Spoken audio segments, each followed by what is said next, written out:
Charles Manson built a family that carried out some of the most infamous murders of the 20th century. But what about his actual family? What happened to those who called Manson father for real? Charles Manson is best known for his involvement in an estimated 35 murders, including the brutal slaying of actor Sharon Tate on August 9, 1969. Although it's unknown whether Manson actually killed anyone himself, he was ultimately convicted of 7 counts of first-degree murder and 1 count of conspiracy to commit murder for directing his followers to commit the crimes on his behalf. Guilty. I wouldn't do anything that I felt guilty about. Although he was sentenced to death, his sentence was commuted to life in prison when California's Supreme Court abolished capital punishment. After serving nearly 50 years, Manson died of natural causes on November 19, 2017, at the age of 83. Although Manson referred to his followers as his family, he actually married 2 women and fathered at least 3 children. Charles Manson is part of my bloodline, and I don't have a choice. I have to live with that. Manson married his first wife, Rosalie Jean Willis, in 1955. At the time, Manson was 20 years old and Willis was only 15. In 1956, Manson's first biological child, Charles Manson Jr., was born. Manson wasn't present for his son's birth. He was serving time in prison for auto theft. While Manson was incarcerated, Willis filed for divorce and remarried. Her new husband raised Charles Jr. as his own, and the boy eventually changed his name to Jay White. White went on to have 3 children, but he never overcame the knowledge of who his biological father was and what he'd done. White's son, Jason Freeman, said his family never discussed Manson and did everything in their power to downplay their association with him. Unfortunately, White and Freeman became estranged. I just want to get to know my grandfather. And he tells me I don't know how to be a grandfather. In Freeman's opinion, White wanted to spare him any backlash from being the grandson of the notorious serial killer. Freeman said his father was haunted by Manson's crimes and he just couldn't let it go. He couldn't live it down. He couldn't live down who his father was. Maybe I should have killed 400 or 500 people, then I would have felt better.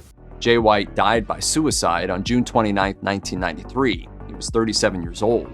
He was laid to rest at Greenwood Cemetery in Hopedale, Ohio. Manson married his second wife, Leona Ray Candy Stevens, in 1959. In the months prior to their marriage, Manson faced a hefty prison sentence for forgery. However, Stevens pleaded for leniency, claiming she was pregnant with his child. Manson's 10-year sentence was ultimately suspended, and he and Stevens married shortly thereafter. Although she wasn't actually pregnant when she spoke at Manson's trial, Candy Stevens gave birth to a son on September 24, 1960. She named the boy Charles Luther Manson. But by the time his second son was born, Manson was once again incarcerated. Stevens divorced him in 1963, 4 years before his release. Charles Luther Manson eventually changed his name and has managed to avoid any media attention over the decades. His whereabouts are currently unknown. Following his release from prison in 1967, Manson began dating Mary Bruner, who became known as Mother Mary. Bruner gave birth to Manson's son on April 15, 1968. She named the boy Valentine Michael Manson and lovingly called him Pooh Bear. However, Bruner's parents applied for and were granted full custody of the child when he was 18 months old. Valentine's name was changed to Michael Bruner during the adoption process, and he was raised by his maternal grandparents in Eau Claire, Wisconsin. Bruner's adopted parents attempted to protect him from association with his biological father's highly publicized crimes. However, Bruner's schoolmates eventually found out, subjecting him to relentless bullying and even death threats. Everybody has a little something in their history that they keep in the closet. Manson wrote to his son on numerous occasions, but Bruner claimed he never read any of the letters, saying he wasn't interested in having any kind of relationship with his father. In 1993, Bruner granted an interview to KCBS News during which he claimed to have no memories of his life prior to his adoption. Although he never had any contact with Manson, and his biological mother was more like a sister when he was growing up, his own children now refer to her as their grandma. Following the interview, Bruner avoided media attention for decades. However, in 2019, he consented to another more in-depth interview with the Los Angeles Times. In this interview, Bruner admitted to researching Manson and claimed his father was misunderstood. I think the public has been fed some untruths, and this whole thing has been blown out of proportion.